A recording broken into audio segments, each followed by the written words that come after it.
Okay, lesson 1.3.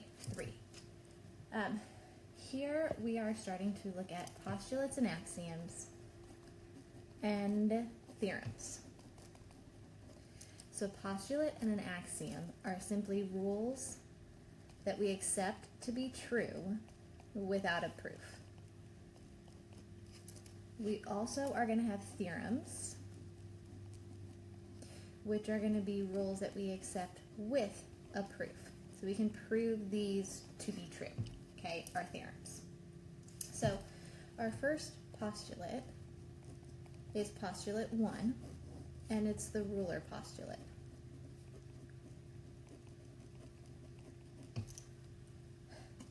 And when you look in your book, what the ruler postulate says is that given a line, you can match the points with real numbers.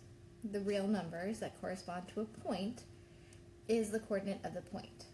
Distance is always positive, so the distance AB, without a line over it, between 2 points is the absolute value of the difference between the coordinates of points AB. AB is also the length of line segment AB, where you would put the line over it. Okay, and it says segment because it needs endpoints. So it's really a fancy way of saying you can take your ruler, right?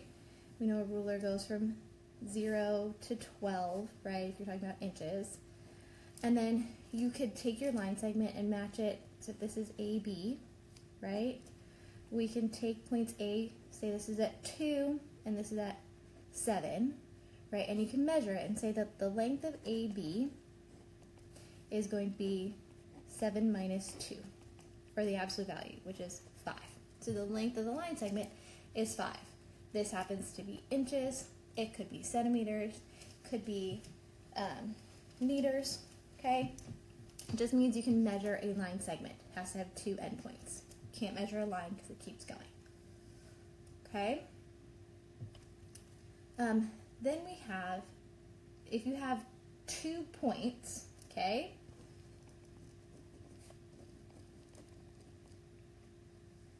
in order for a point to be between those 2 points, all 3 have to be collinear.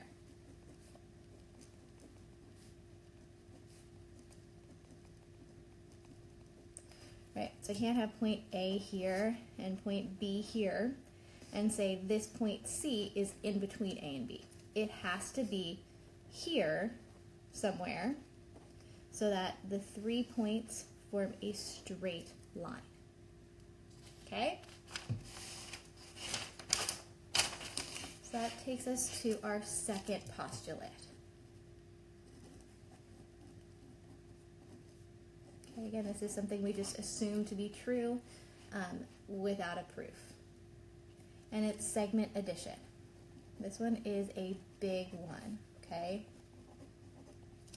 And again, if we look at the definition, right, segment addition says given a line and points A, B, and C. Okay, if B is between A and C, then the distance AB plus the distance BC equals the distance AC. So if AB plus BC equals AC, then we can say B is between A and C, right? So what this is really saying is if you have 3 points that are in a line, so 3 collinear points, where B is between A and C, then if we take the distance between A and B and add it to the distance between B and C, that will equal the whole length AC. So if you know, say AB is 3 and BC is 5, then we could say that AC is 3 plus 5, since B is in between.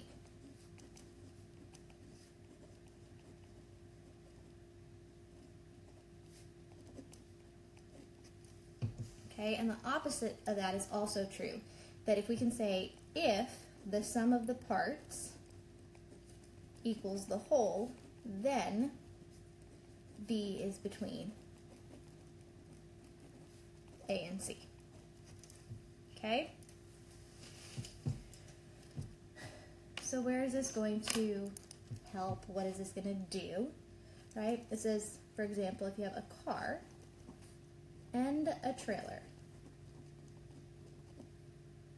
that has a total length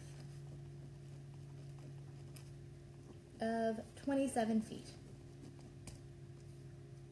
The trailer has a length of 13 feet. How long is your car?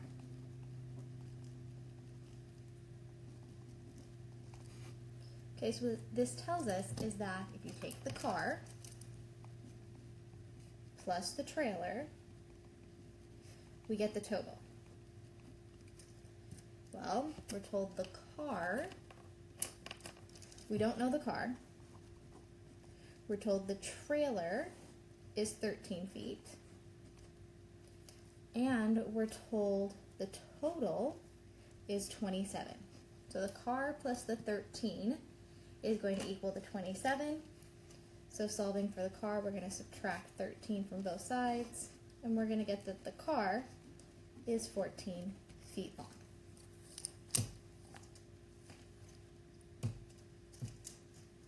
Okay? So sometimes you can't use a ruler to measure distance, right? If you're talking about like the distance between here and Los Angeles, you can't put a ruler down and measure that. It'll take forever. Okay? So we're talking about scale drawings, for example.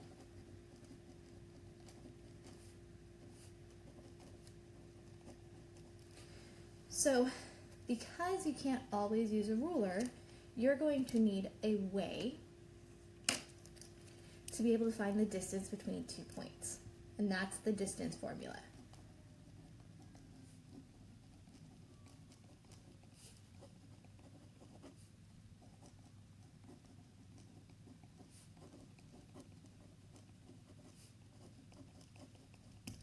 Okay? What the distance formula says is that given 2 points in the plane,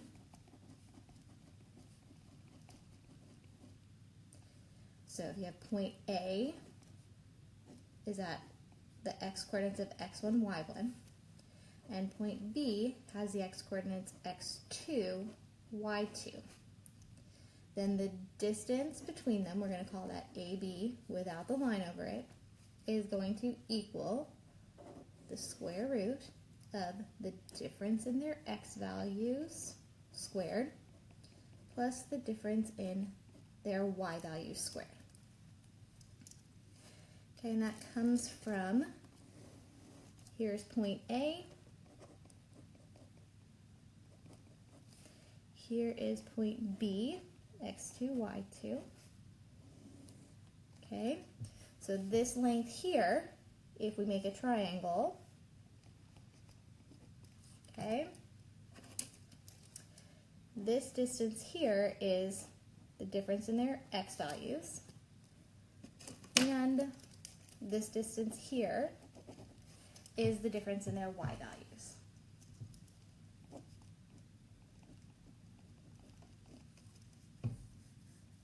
So with the distance formula, all you have to make sure is if you're subtracting the coordinates from point B first in the x, you subtract the y coordinate from the B point first as well. Okay? All right, so we also get the idea of congruent.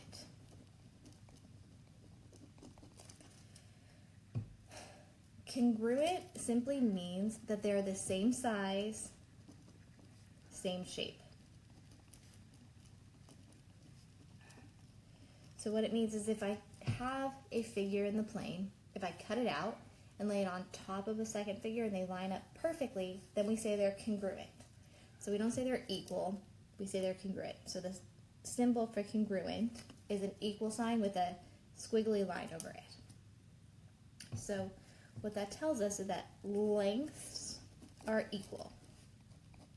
Okay, because we're going to say the length of AB is equal to the length of CD because this has a number value to it. It's a distance, okay? But we're going to say segments are congruent. we're going to say line segment AB is congruent to line segment CD. The length talks about a number value. The congruence talks about the line segment itself. Okay? All right. Then just an example to use the distance formula. Okay? So we have this figure.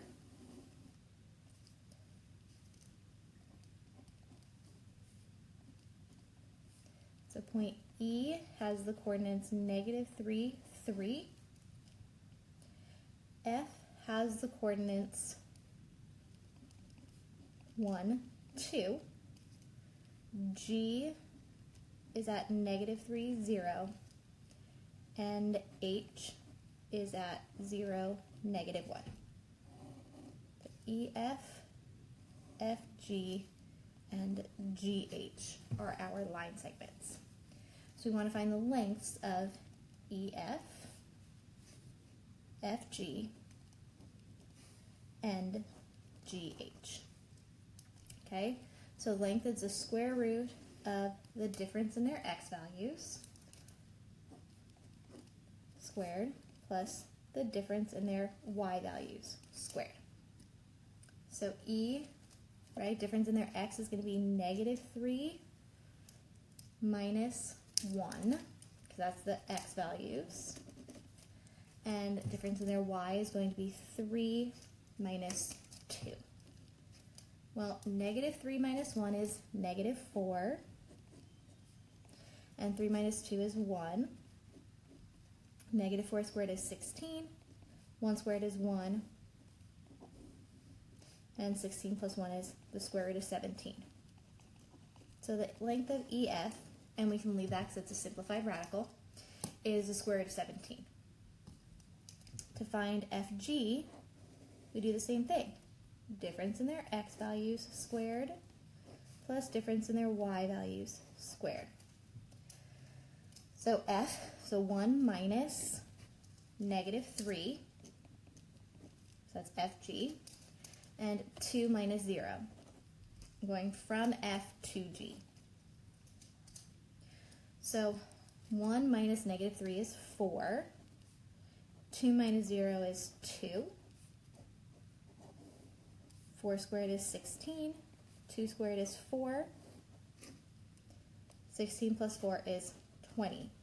So we get the square root of 20. We can simplify that. That's 4 times 5, which simplifies to 2 times the square root of 5. And GH, same thing. Difference in the x values squared plus difference in the y values squared. So GH would be -3 minus 0 squared plus 0 minus -1 squared. So -3 minus 0 is -3. 0 minus -1 is 1. 3 squared is 9. 1 squared is 1. And 9 plus 1 is 10. So the square root of, the length of GH is the square root of 10. None of these have the same length, so they're not equal. They don't have the same length, so they're not congruent. Okay? So that is 1.3.